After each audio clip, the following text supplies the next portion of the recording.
लेकिन जैसे ही ये डोनाल्ड ट्रंप का एक स्टेटमेंट आया, प्लस अपने इंडियन गवर्नमेंट की एक एडवाइजरी थी कि जितने भी इंडियन स्टूडेंट हैं ईरान के अंदर, वो जितनी जल्दी वो तेहरान छोड़ दो। भारत सरकार से यही चाहते हैं हम कि भारत सरकार बच्चों को बुला दे हमारों को। कल बता रहे थे कि हमारे पास से 100 किलोमीटर दूर बमबारी हुई है रात बहुत ज्यादा। ईरान में मेरा सगा छोटा भाई है, बाकी 2 मौसेरे भाई हैं और एक ममेरा भाई है। घर के 4 भाई हैं।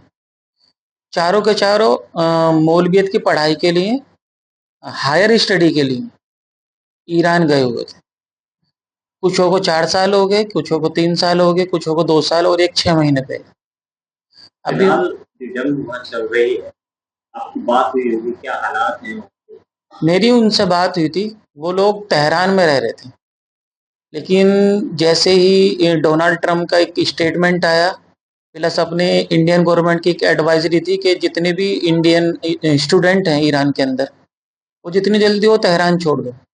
तो उन्होंने इंडियन एडवाइजरी को फॉलो करते हुए तेहरान छोड़ दिया। तेहरान से 100 किलोमीटर दूर एक शहर है, कुम शहर, वहाँ एक यूनिवर्सिटी है, उस यूनिवर्सिटी में रह रहे हैं फिलहाल। वापिस आना चाहते हैं इंडिया? कुछ वापस आना चाहते हैं, जिनकी स्टडी पूरी लगभग होने वाली थी या हो गई है। कुछ ऐसे हैं जो अभी गए, वो नहीं आना चाहते। क्या कहना है सर आपका? सरकार के लिए क्या अपील है?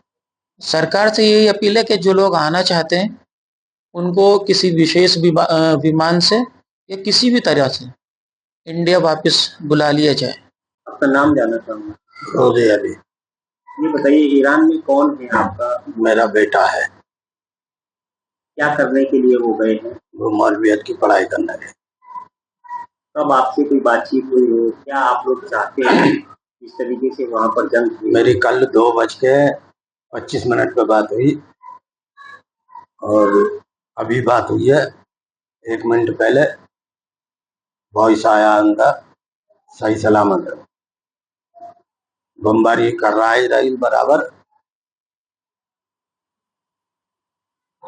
क्या चाहते हैं आप भारत सरकार से? भारत सरकार से यही चाहते हैं हम कि भारत सरकार बच्चों को बुला दे हमारों को। अपने वतन में रहना चाहते हैं। अगर जंग बंद हो गई तो फिर चले जाएंगे वो। अगर इस दौरान कोई अनहोनी हो जाती है तो क्या करेंगे? वो तो कुदरती बात है।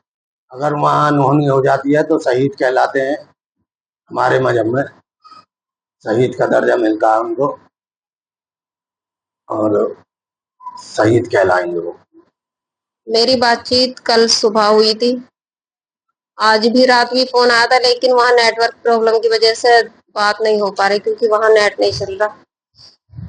कल बता रहे थे कि हमारे पास से 100 किलोमीटर दूर बमबारी हुई है रात बहुत ज्यादा, और रात को बहुत कानों में आवाज आती है, तो एक दहशत सी होती है।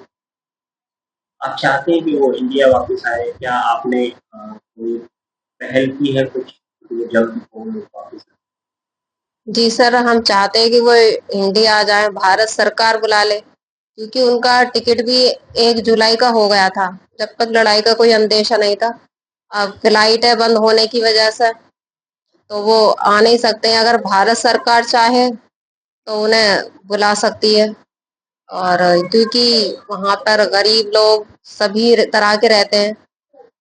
अगर भारत सरकार अपना खर्चा देकर उन्हें बुला ले तो बेहतर है, क्योंकि वो आएंगे तब उन्हें डिग्री तो वहीं से मिलनी है, तो जाना तो जरूर है उन्हें वहीं पे।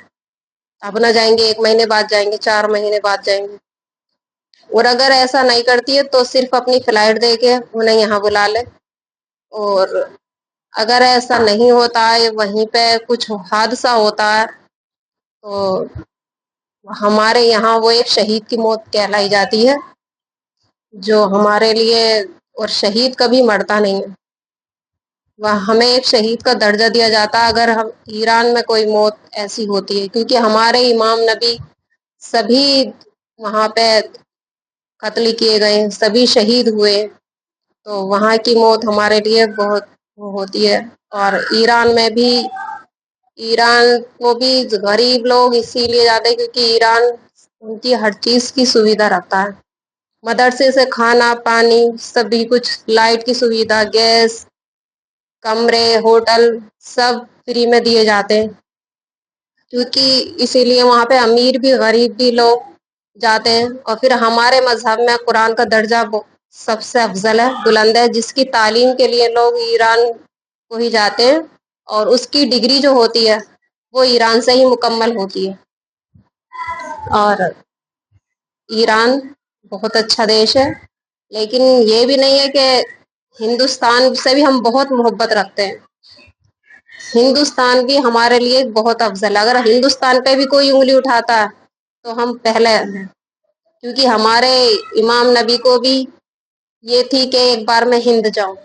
हमारा देश भी एक आजाद देश है, शांतिपूर्वक देश है, अनेकता में एकता है।